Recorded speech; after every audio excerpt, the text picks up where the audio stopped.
Halo Infinite was arguably the most anticipated game of 2021. After a full year delay resulting in 6-year wait between mainline Halo games, gamers worldwide were eager to get their hands on the next iteration of Halo. The rest is in the history books. Over the first year of Halo Infinite, we saw dramatic highs and depressing lows. We got a taste of Halo being relevant to the wider gaming audience, and suffered through the pain of that audience dissolving right out of our hands. In this video, we are going to analyze what went right, what went wrong, and ask the hard question, did it fail? After the release of Halo 5 Guardians in 2015, there were tons of questions as to where 343 Industries would take the franchise next. It was released to a fair amount of criticism due to the lackluster launch that saw tons of fan favorite modes and game types missing in action. Halo 5 launched without Forge, Infection, Big Team Battle, and even social playlists. Halo 5 was also criticized by many for its commitment to advanced movement mechanics and the new Spartan abilities, which included Sprint, Thrust, Ground Pound, Spartan Charge, Clamber, and Stabilization. However, there was also a new generation of players who embraced the change in Halo's movement mechanics, and even mastered the ability to move around a map.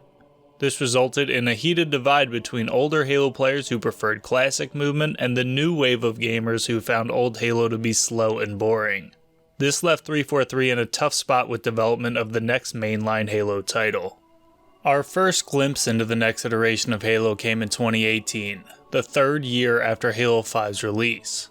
History shows us that Halo games usually run on 3-year development cycles, and Halo fans were eager for some new Halo news, and even hopeful we would get a release date for Halo 6.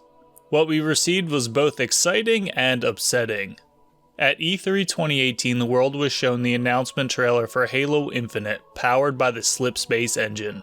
The trailer looked pretty incredible, showing off the new engine they have been working on for the past couple years. This had the minds of fans racing with the possibilities of this game, and it seemed to be infinite.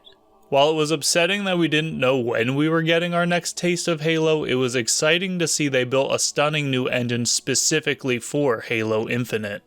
The next time we heard or saw anything from Halo Infinite was a year later at E3 2019. 343 gave us the famous Discover Hope trailer, giving us a little background of the story and showing off the new art style that is much more in tune with the original trilogy. We also learned that the game was coming in holiday 2020 and going to be a launch title for the Xbox Series X. While fans were disappointed that we had to wait another year and a half to get our hands on Infinite, things were looking up. We had a more classic art style returning in a new game being built on a new engine developed specifically for Halo Infinite. 5 years was a long wait for a new Halo, but it seems that the game was going to be worth the wait. But that all changed at Xbox's 2020 showcase when 343 gave us our first look at Halo Infinite's gameplay, deemed the Halo Infinite gameplay demo. This was the first sign to fans that Halo Infinite wasn't shaping up to what we had hoped. Eurogamer wrote that Halo Infinite looks like the fake plastic trees version of Halo, like a video game designed with Mega Bloks in mind. It pops in all the wrong places. Graphics and performance were deeply criticized by fans, and a screenshot of an attacking brute with a lifeless expression birthed the Craig meme.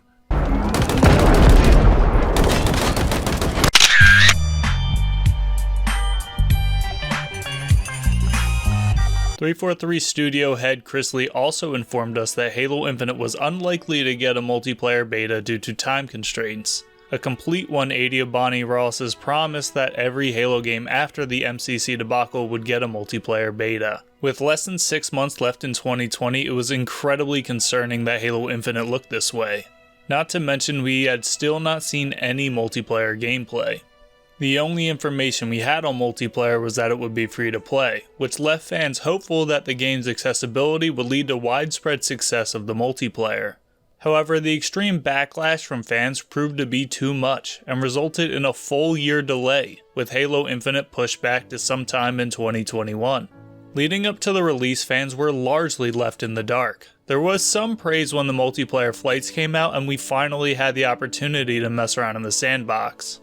But 343 was largely silent, and it was rumored that there were internal talks of another delay before finally announcing that the game would be out on December 8th, 2021.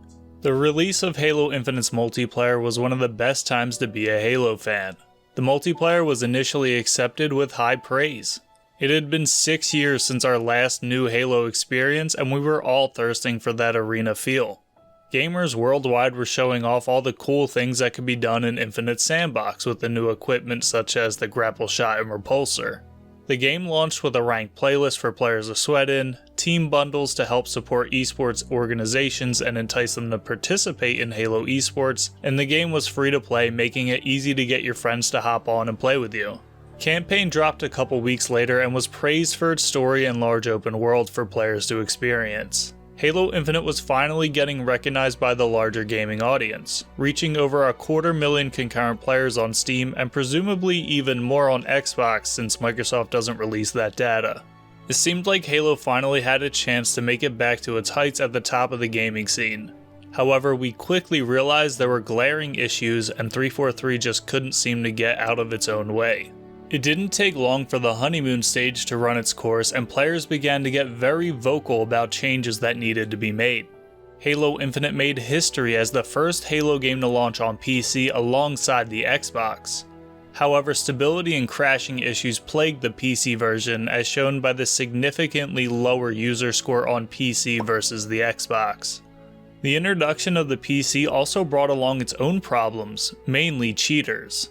While 343 addressed the PC audience and cheaters in a blog leading up to Halo Infinite's release, it's clear that they truly had no idea what they were getting themselves into.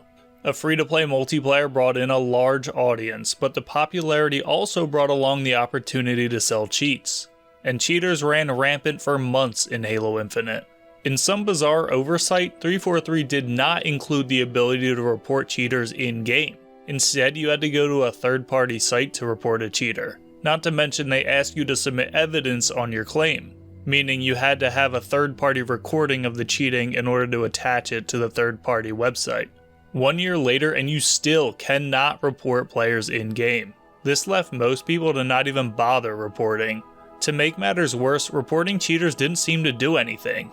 There were prominent cheaters who were reported numerous times, with video proof from pro streams tweeted directly at 343 employees. And nothing was done about it. The crazy thing is, I'm not sure the cheating issue was ever solved. The player population eventually dwindled so low that it seems the cheaters just moved on to the next AAA game. It's clear that 343 was not internally prepared to deal with the sheer amount of players they saw at launch. But cheaters were only a small sliver of what caused the mass exodus from Halo Infinite.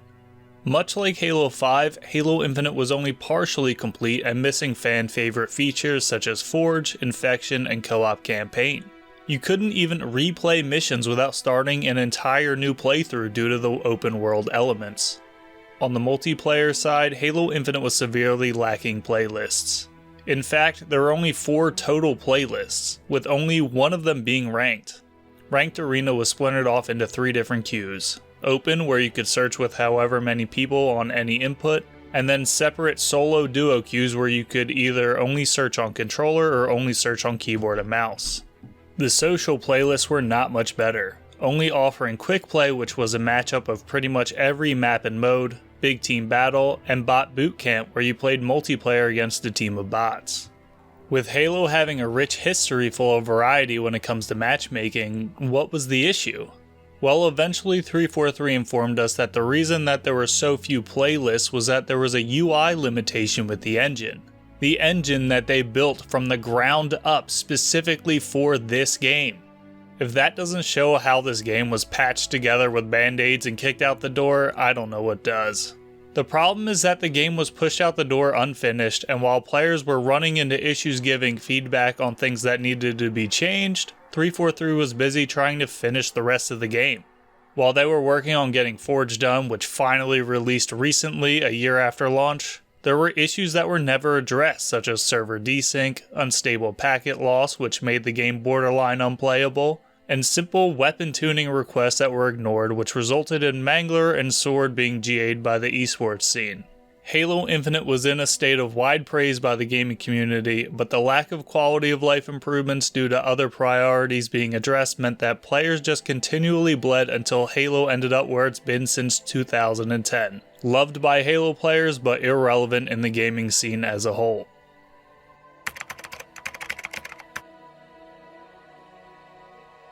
It's no secret today that the development of Halo Infinite was more or less a complete disaster, with major studio heads leaving every step of the way, lacking a solid vision and direction, and ending with the return of Joseph Staten, who worked on the original trilogy at Bungie, to try and patch together a cohesive experience.